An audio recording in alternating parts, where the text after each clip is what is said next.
Kita kembali lanjutkan diskusi kita, pemirsa, pada prime time kali ini. Pak Hari, jadi artinya bulan Oktober ada Munas yang dipercepat ini?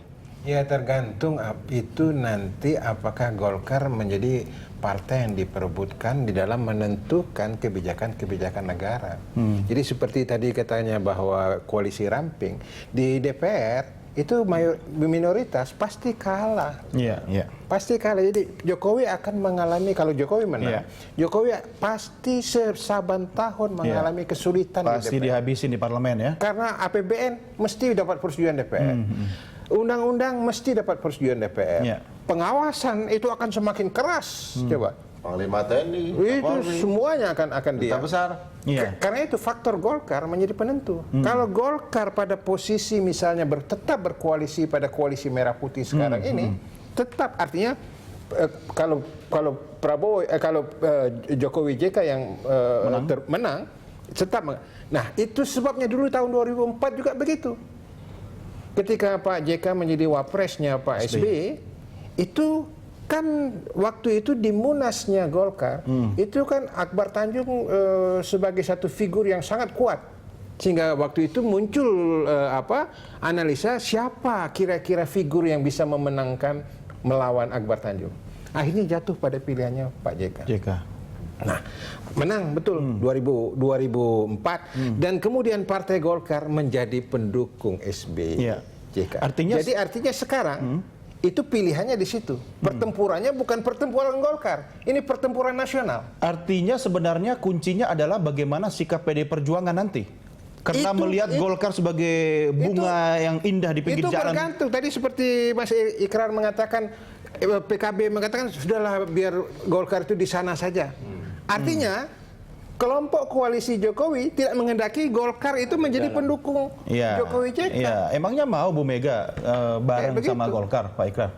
Iya, tadi saya katakan bahwa mau nggak maunya itu tergantung pada pimpinan baru Golkar nanti ya. Buat saya sih itu ya. Dan setelah Oktober berarti baru ketahuan ya.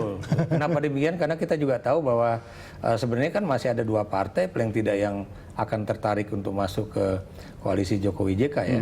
Paling nggak P3 ya. Dan kita juga nggak tahu apakah PAN juga mau ya. Kalau PKS sudah pasti enggak lah ya. Karena itu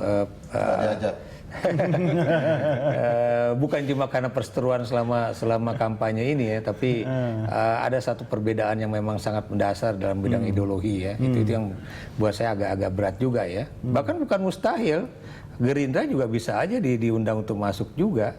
Kenapa demikian? Karena memang kan pada intinya antara PDIP dengan Gerindra itu kan tidak pernah ada masalah. Kecuali dalam perebutan kekuasaan kan. Iya. Kalau kita melepaskan sosok Megawati, Prabowo, kemudian ada lagi SBY gitu kan. Ini kan partai-partai sebenarnya kan tidak harus terpengaruh ya dengan ketua umumnya masing-masing gitu kan. Memungkinkankah itu terjadi dalam koalisi pasca Pilpres ini? Kalau buat saya mungkin aja ya. Kenapa demikian? Karena kan Anda tahu ya, politik Indonesia itu kan bukan politik yang didasari oleh ideologi, tapi didasari oleh kenyamanan. Ya. Iya, tapi masalahnya Bu Mega kan susah nyaman sama siapa-siapa gitu. Enggak juga. Masih bisa nggak misalnya ngundang Pak SBY ngopi-ngopi gitu misalnya kalau Golkar belum diundang misalnya? Setelah tanggal 22 Juli itu bukan tidak mungkin. Bisa berubah semua petanya. Ya, kenapa tidak mungkin? Karena itu bukan sesuatu yang tidak mungkin ya. Karena selama ini Mega itu kalau menurut pandangan saya, dia tidak ingin ada hubungan terjadi sebelum selesai Pilpres itu ya. Karena dia tidak mau dianggap sebagai bahwa dia dibayang-bayangi oleh SBY dan Partai Demokrat. Tapi setelah misalnya Jokowi secara pasti bahwa dia udah menjadi presiden dan wakil presiden itu ya, Jokowi JK itu bukan mustahil akan luluh itu persoalan-persoalan politik itu. Jadi demikian juga buat saya antara Mega dengan Prabowo atau Mega dengan Hatta Rajasa ataupun Mega dengan yang lain-lain ya. Tapi jangan lupa bahwa semuanya juga tergantung kepada koalisi yang di dalam juga. Mungkin juga kepada besan connection bisa mempengaruhi ya partai-partai itu berkoalisi ya. Saya pikir Bang Indra, itu nggak usah dijawab. Bang Indra, ini sebenarnya seberapa besar sih pertarungan antara faksi-faksi yang ada dalam Golkar sendiri untuk memuluskan apa yang Anda sebut tadi sebagai Munas yang dipercepat itu dengan tujuan sebenarnya mengganti pucuk pimpinan Golkar? Ya kalau kami yang muda-muda ini kan tidak terlalu mempersoalkan tidak terlalu berkepentingan dengan konflik internal ya. Yang kami ingin pastikan adalah program-program yang selama ini diajarkan ke Golkar itu oleh Golkar, visi negara kesejahteraan tahun 2045 dan segala macam itu jalan gitu. Dan jalannya itu bisa lewat jalur parlemen, bisa jalur eksekutif. Antara lain salah satu program kampanye Golkar itu adalah bagaimana membuat lagi garis-garis besar haluan negara. Artinya kita butuh MPR supaya nanti ada GBHN karena nggak ada padahan. Siapapun presidennya sekarang dia bisa bawa ke kiri atau ke kanan. Nah, ini dia sendiri kan. Nah, ini visi kita yang muda-muda. Cuma kan memang yang senior-senior tentu ada kepentingan-kepentingan yang jangka pendek, jangka menengah. Nah, antara lain itu tadi. Karena sudah senior, jadi begitu. Ya kita berikan hak itu pada senior. Nanti kan Anda juga masuk di senior, nanti begitu juga. Ya, kalau mungkin nanti giliran 10 tahun lagi gitu. Tapi artinya sekarang kami sangat terbuka kepada siapapun. Calon-calon ketua umum Golkar ini asal dengan beberapa syarat. Pertama, 3 orang kawan kami yang dipecat itu dipulihkan keanggotaannya. Yang kedua adalah ada usaha untuk regenerasi. Artinya nanti kita juga harus cari kepala-kepala daerah yang muda-muda, jangan yang senior-senior supaya bisa jadi calon presiden. Oke. Masalahnya kan Golkar ini kesulitan selama ini untuk mengusung calon presiden karena bukan kepala daerah. Nah sekarang menurut saya dengan kehadiran Pak Jokowi ini nanti jalur kepemimpinan nasional itu akan lewat jalur eksekutif. Artinya lewat gubernur-gubernur, bukan ketua-ketua umum partai. Nah ketua-ketua umum partai gunanya untuk apa? Untuk nyari gubernur, untuk nyari bupati, untuk nyari wali kota, nyari anggota. Jadi yang muda-muda ini harus muncul di daerah ya, jadi gubernur gitu kan? Ya, dikembangkan kemampuannya. Nah, kalau kita melihat peta atau mapping faksi ya Pak Hari, nanti Anda akan menjawab juga soal misalnya kelompoknya Agung Laksono, kemudian JK sendiri dan Akbar Tanjung, itu yang mendukung kelompok muda ke Anda ini yang mana ini kira-kira?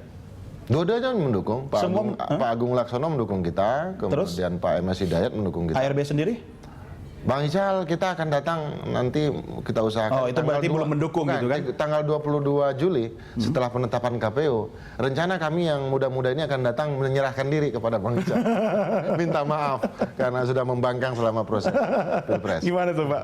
Ya, saya kira itu proses dialektika aspirasi di dalam partai yang saya kira dari 5-10 tahun yang lalu berbeda dengan sekarang. Artinya generasi muda Golkar sekarang ini lebih proaktif dibanding mungkin menurut saya generasi muda Golkar waktu zaman-zaman saya dulu misalnya. Ini lebih matang, lebih kritis atau karena pengalaman reformasinya sudah lebih sudah berapa? Sudah 15 tahun kan?